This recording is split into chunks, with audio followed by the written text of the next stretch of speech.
This video is prepared as a part of CloudCode challenge List View Export to Excel.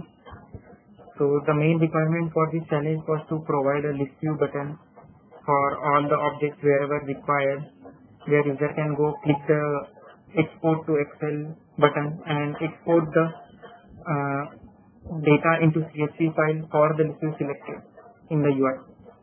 Now let's go step by step into demo and see how it's working, and then we can go look into how configuration can be done for this application. Now the very first thing user must be doing is, after the package is installed using unmanaged package or maybe deployed, go to the all remote site settings. Here we have a remote site setting with name as Salesforce. Make the changes in this setting to match the server version, that is the Salesforce server which is being used. So in my case it is AP1. So if it is NA12, then make c.NA12 so that the metadata API which is being used here works properly. Now to get into details of the implementation, whenever Salesforce stores the metadata for list view, it is not actually the API name, that is the API name of the field which is created on the object for standard objects and standard fields. So to get a better view and explain how it is getting stored, you can always go into the on a Visualforce page /metadata retrieve, and there go and select a list view, and for the list view say I want to check the metadata for account all accounts list view, and let's see how it is stored in Salesforce. Now here, as you can see, the way the metadata columns are stored is account.address1.state, but when we go and check here, it's billing state. So this is the all accounts. I have edited the columns, and similarly if I go and check the address1 city, address1 city is nothing but the billing city, then billing street, and the shipping street is like stored as address2. So these are some of the mismatch like created date. This is how Salesforce stored the metadata. So to have the mapping for this, what has been done is a custom object has been created which stores the setting for this. Now how it is stored, the list view metadata column is stored in the name field which has the label list view metadata. Then the actual API name, this is the actual API name for that field. So say here created by user by underscore user is has the API name as created by ID, and the same way the way we store there account.address1_street is actually the billing state. And now why this object API name is needed? Now object API name is needed because for example account.name is a metadata column which comes for account and it comes for contact as well. So to have a distinction, because the API name here would change for account and contact. So to have a distinction, these two columns have to be defined for both account and contact. These are few of the scenarios which needs to be handled, because otherwise it won't be retrieved properly and will give error. And for the columns which are common for all the objects, no object API name should be provided because they would be used for all the objects. Now this is some of the configuration part related stuff, and to create these settings I will also be providing a script file which user can go paste in the developer console, get it executed, and all these settings will be created. If some of the settings, it might be possible that some of the columns are mixed out, then you can always go and create a new setting here. Now let's go jump into some quick demo. Now this is the export button, which is a list view button which has been put down into contact list view. Now let's say if I click on export, it will take me to a Visualforce page which will actually give me what are the number of records getting executed. Now here only 16 records are there. So it would be quick enough and it would get executed.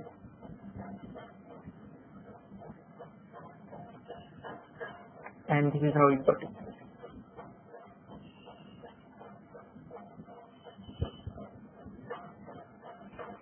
Now one more requirement which was provided along with that was the selected list view, whichever is selected, it should be actually retrieved in the sorted order in which it is present. So let's say now account name has been sorted, and let's say if I click on export and get the exported data,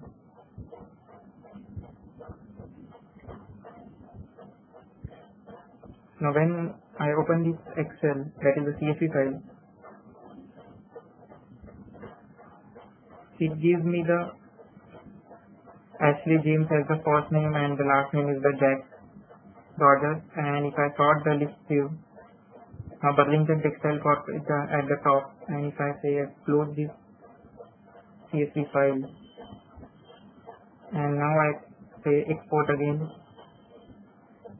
it will export me in the sorted order in which the currently list view is present. Now let's say if we open this, now it can be seen Burlington Textile Corp of America is the first, and Ashley James and United Oil Gas is the second name here.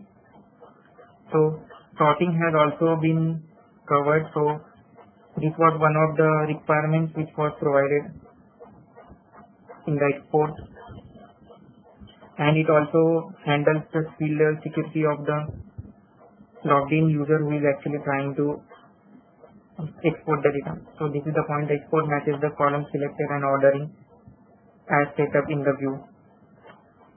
Now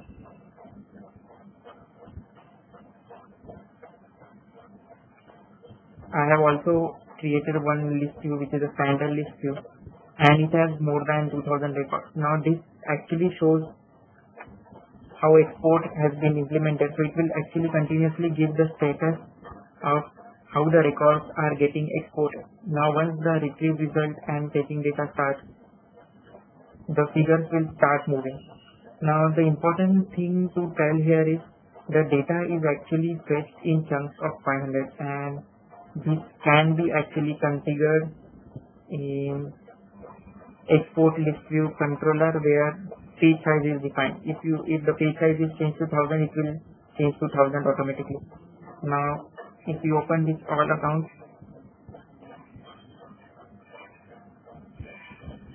and check, all these records got exported. Now, so coming back to the chunk size. Now why chunk size is being implemented?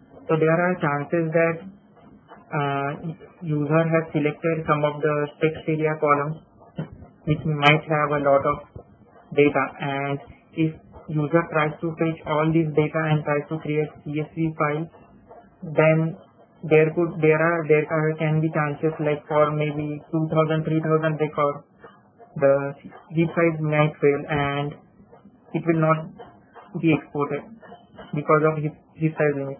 So dividing it into chunks, what has been done is, in chunks of 500 records are fetched and the data is stored on the browser and not on the controller. So all the 500 records are fetched and are stored in a JavaScript variable which keeps on populating. So we do a query mode here in which more records are retrieved and are stored in JavaScript variable. Now the JavaScript variable gets appended with records as they come, and the CSV file is created on top of it. Now one more issue which I found while implementing this solution was that for standard list view which are created for standard objects like accounts and contacts, when I tried to retrieve the metadata for all accounts or all contacts, nothing was retrieved because if user has not configured any columns. The list view, there are some default columns which are displayed for list view, but from metadata nothing will come out. So for that I have come up with one more custom setting. So this is a custom setting, and the other setting, export Excel, is a custom object. So here it's only custom setting with a name and column.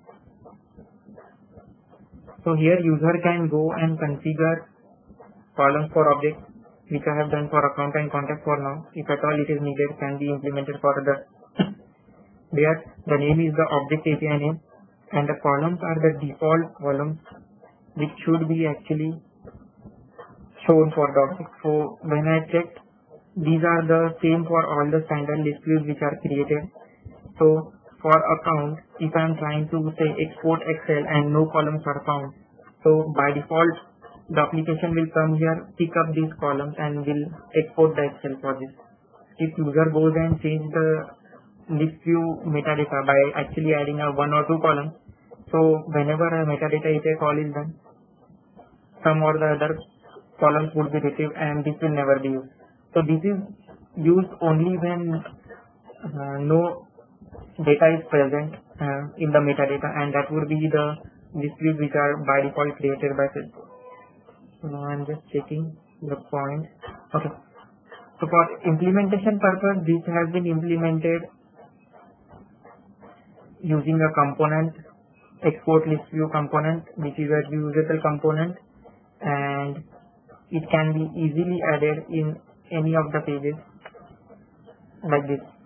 So record check where will be as object, then standard control will be contact, and extension will be the export list. And this is how it can be implemented for any of the objects. Create a page, then include it like this. After it has been included, create a list view button which will actually call this Visual Force page. Heap size I have already covered, default columns I have already covered. Yeah, scripts also I have already covered, wherein I would be providing a script to create default columns. Now some of the important things that should be kept in mind. If at all no configuration is present for some of the column which is present in the list view, and it is not actually storing the API name directly. So for custom objects, whenever we create a new field, the metadata API stores the API name directly. But the problem occurs when we are actually trying to say the standard Salesforce field, which is actually stored in different manner in metadata API. So if for such a field which is added in list view and it is not present in the configuration, then there are chances that you might get error. So before, if it does not work, just cross check to see if the configuration is created for that list view, all the list view columns which are present in the system. This is how all about this demo. So before I end, I'll export it for a custom object which is employee to show that it works for all the objects. And we'll open it once, and this is the employee object which got exported. So this works with any kind of object, standard, maybe custom. Just user has to make sure that the configuration, proper configuration is present for that object. Thanks for watching this video.